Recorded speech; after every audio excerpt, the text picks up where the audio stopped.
के साथ अलीम अतहर। झारखंड में राज्यसभा चुनाव को लेकर तस्वीर अब लगभग साफ हो चुकी है।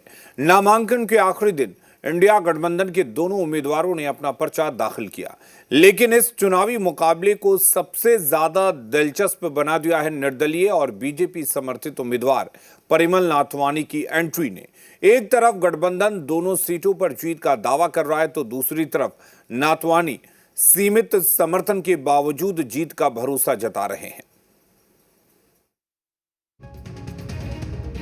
झारखंड में राज्यसभा चुनाव के लिए नामांकन प्रक्रिया पूरी हो चुकी है। आखिरी दिन जेएमएम के बैद्यनाथ राम और कांग्रेस के प्रणव झा ने विधानसभा पहुंचकर अपना नामांकन दाखिल किया। इस दौरान मुख्यमंत्री हेमंत सोरेन समेत इंडिया गठबंधन के कई वरिष्ठ नेता मौजूद रहे। गठबंधन ने इसे अपनी एकजुटता का प्रदर्शन बताया और दोनों सीटों पर जीत का दावा किया। इसमें क्या दिक्कत है? बोलने पर कम, काम करने पर ज्यादा विश्वास है। संभवतः प्रयास है, देखते हैं। नामांकन के बाद जेएमएम प्रत्याशी बैद्यनाथ राम ने अपनी जीत का भरोसा जताया। वहीं कांग्रेस उम्मीदवार प्रणव झा ने भी दावा किया कि दोनों सीटों पर इंडिया गठबंधन के उम्मीदवार ही जीतेंगे। उन्होंने प्रत्याशी नहीं उतारने को लेकर बीजेपी पर भी हमला बोला। 2 सेट में गया हुआ माननीय मुख्यमंत्री जी की अगुवाई में, उनके नेतृत्व में, उनके उपस्थिति में हम लोगों ने अभी 2 सेट में नॉमिनेशन किया है, जिसमें कांग्रेस के नेता थे, आरजेडी के थे, माननीय मुख्यमंत्री की लीडरशिप में हम लोग है और अपना नॉमिनेशन किया। कितने प्रस्तावक थे आपके?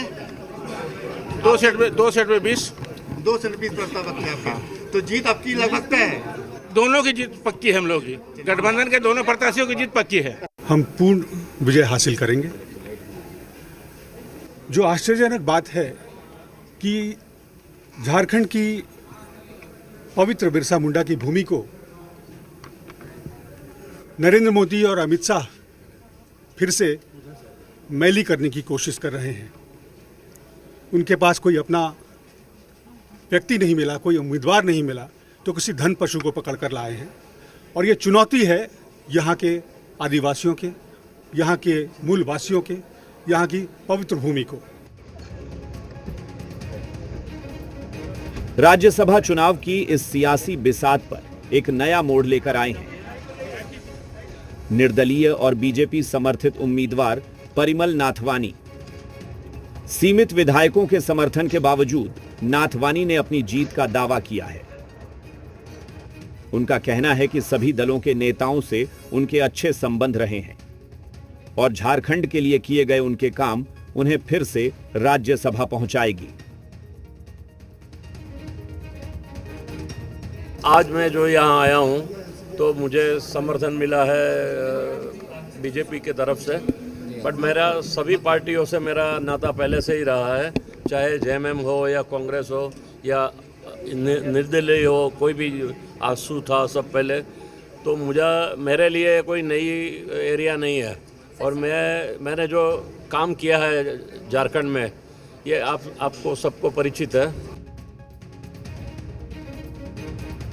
राज्यसभा चुनाव में जहां इंडिया गठबंधन दोनों सीटों पर जीत को लेकर आश्वस्त नजर आ रहा है, वहीं परिमल नाथवानी की एंट्री ने मुकाबले को पूरी तरह दिलचस्प बना दिया है।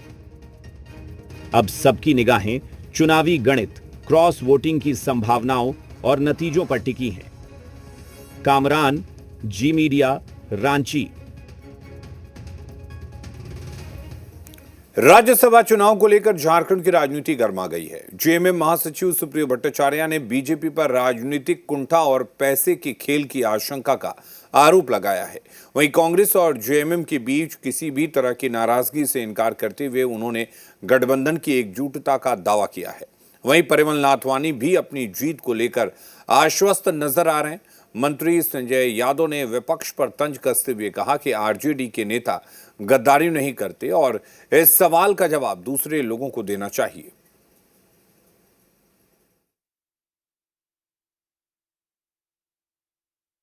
देखिए, देखते हैं, लोकतंत्र में उनको चुनाव लड़ने का अधिकार है, लड़ रहे हैं।